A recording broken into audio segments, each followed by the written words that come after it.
সময় থাকতে নিজেকে পরিবর্তন করুন। যেদিন কেউ চাকরি হারিয়ে চোখের পানি মুছছে, সেদিনই কেউ চাকরিতে প্রমোশন পেয়ে দামি রেস্টুরেন্টে ট্রিট দিচ্ছে। লাইফে কিছু একটা করতে না পারার কারণে যেদিন আপনাকে কেউ ছেড়ে চলে যাচ্ছে, সেদিনই কোনো এক প্রতিষ্ঠিত ছেলের কাছে কয়েকটা মেয়ের বিয়ের বায়োডাটা আসছে। হাত পা গুটিয়ে বসে না থেকে সিরিয়াসলি এবার লাইফটাকে নিয়ে ভাবুন। আজীবন সময় দিয়েছেন নিম গাছের নিচে, আর এখন এসে বলেন জীবন এত তিতা কেন? দোষটা কার ছিল? ভাঙা সিন্ধুকে কেউ টাকা রাখে না, নষ্ট ঘড়ির কেউ যত্ন নেয় না।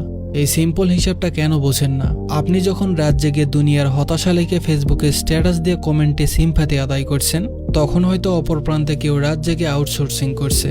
আপনি কমেন্টে প্রচুর সিম্প্যাথি পাবেন, আর সে পাবে অ্যাকাউন্টে টাকা। আপনি যখন স্টুডেন্ট লাইফে বাবার টাকায় বন্ধুদের সাথে মাস্তি করে দামি রেস্টুরেন্টে খেয়ে ফেসবুকে স্ট্যাটাস দিচ্ছেন, তখন আপনারই কোনো এক বন্ধু ক্লাসে অ্যাসাইনমেন্ট আর নোট নিয়ে ব্যস্ত ছিল।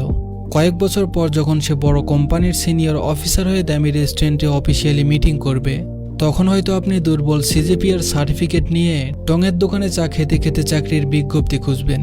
যে বয়সে লাইফটাকে আপনার জয় করার কথা, আপনি সে বয়সে করছেন এনজয়।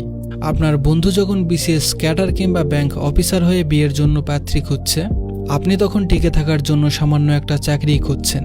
কারণ আপনি যখন ক্লাস ফাঁকি দিয়ে ডেটিং করতেন, আপনার এই বন্ধুটি তখন ক্লাসে বসে নোট করত, আর আপনি তখন দিন শেষে হতাশ হয়ে বলবেন শালার ভাগ্যটাই খারাপ। No brother, you are totally wrong. আপনার ভাগ্য আজ আপনাকে এখানে আনেনি, আপনি নিজেই আপনার ভাগ্যকে এত নিচে নিয়ে এসেছেন। বাড়ির পাশে ময়লা ফেলে তা থেকে কিভাবে ফুলের সুবাস আশা করেন? কাজ যা করছেন রেজাল্টও তাই পাবেন। সুতরাং সময় থাকতেই যেন আমরা সময়ের মূল্য বুঝি, কারণ প্রত্যেকটি মুহূর্তই জীবনে অনেক গুরুত্বপূর্ণ। ধন্যবাদ সবাইকে।